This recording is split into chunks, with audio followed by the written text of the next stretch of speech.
Douglas Murray is a British author and journalist who writes for Standpoint, The Spectator, among many others. And in 2005 published Neoconservatism, Why We Need It. At the age of 20, he wrote actually a splendid biography of Lord Alfred Douglas, the friend of Oscar Wilde. He joins us now from London, England. Welcome to you, sir. Very good to be with you. That's a very general question, but I think most Canadians, most North Americans have a very generous, rather romantic view of Europe. But it's perhaps a Europe of the past, a Europe maybe even of masterpiece theatre. Europe is changing radically, and specifically I mean the size and the sometimes aggression of the Islamic minority within those particular countries. What future for Europe as North Americans think it? Well, it's all to play for, I think. The strange thing has happened to Europe in recent decades, because at the same time as our countries have become less dour, less sort of monochrome, less impoverished as they were after the Second World War, they've also had to confront entirely new problems and entirely new issues.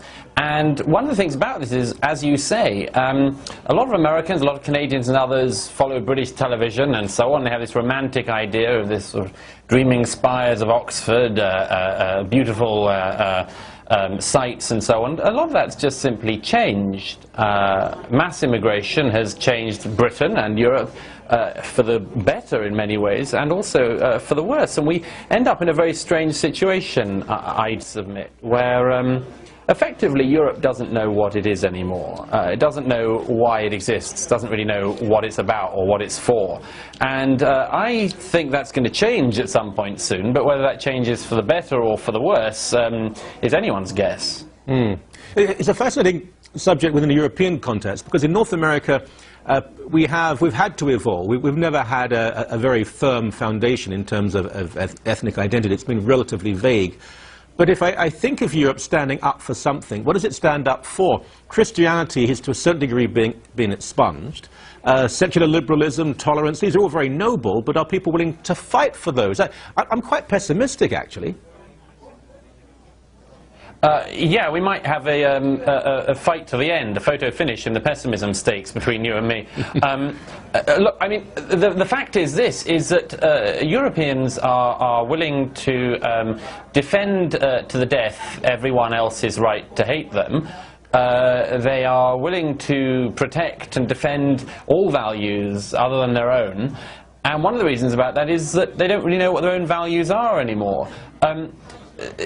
I'd put it like this. The strangest thing that's happened in European culture in the last 70 years is what the philosopher Roger Scruton described as a culture of self-abnegation, where you spend as much time as you can vilifying and distancing yourself from your own past, from your own culture, your own heritage, and spend as much time as possible lauding and praising any culture or heritage which is different. Now, I take it as read that all cultures have something to give, something of interest, and so on, but to so completely focus on the superiority of every other culture other than your own, it is a very peculiar and relatively modern European phenomenon.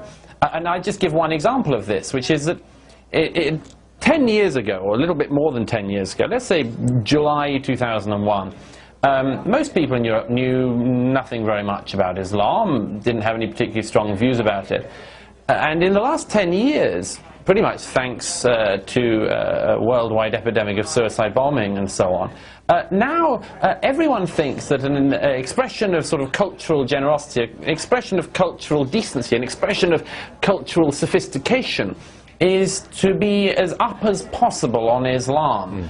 And I think that's one of the problems for Europe. It's a problem for everyone, that if effectively you can only celebrate other cultures, you'd never hear, by the way, any major broadcaster in Britain praising or doing a fawning documentary on Christianity. But, I mean, you wouldn't have any other type of documentary when it came to Islam. That's just an example of it, what I would think of as a kind of cultural cringe, which is now prevalent.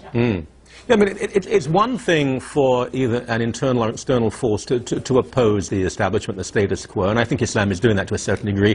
But it's another when those with influence seem to be self-hating. You mentioned the BBC. We've both done work for the BBC over the years.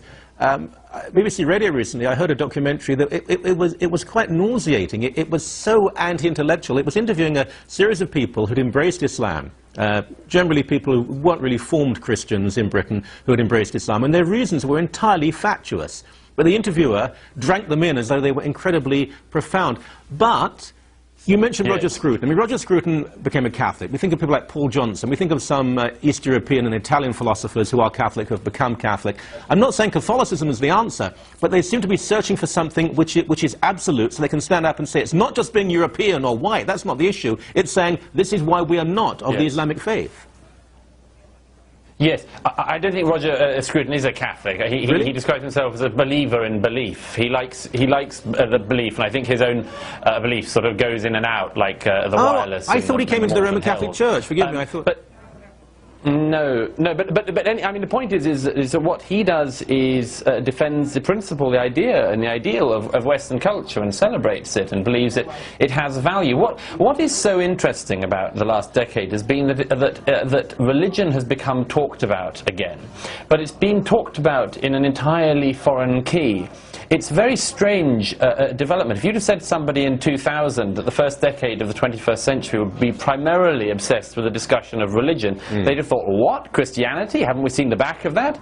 But actually they end up talking about a culture and religion they know, or knew in the past, very little about. I think what is happening is, as I said, it's all to play for in this. But I would predict this, that if you are in a situation where you hate your own past, and are positively lascivious in your adoration of anyone else's past other than your own, then it can only spell trouble in the end. And let me give you one quick example. You mentioned the BBC.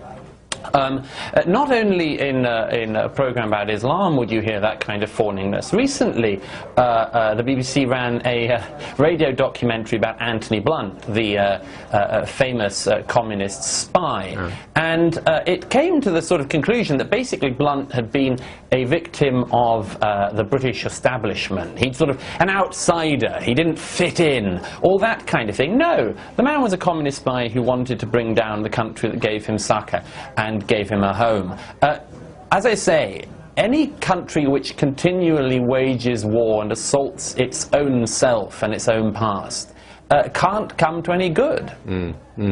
And just this week, of course, we had the BBC apparently saying that the words BC and AD would not be used because they are so terribly offensive. I wish we had more time. Terrific stuff. Thank you so very much indeed. Not at all. Good to be with you.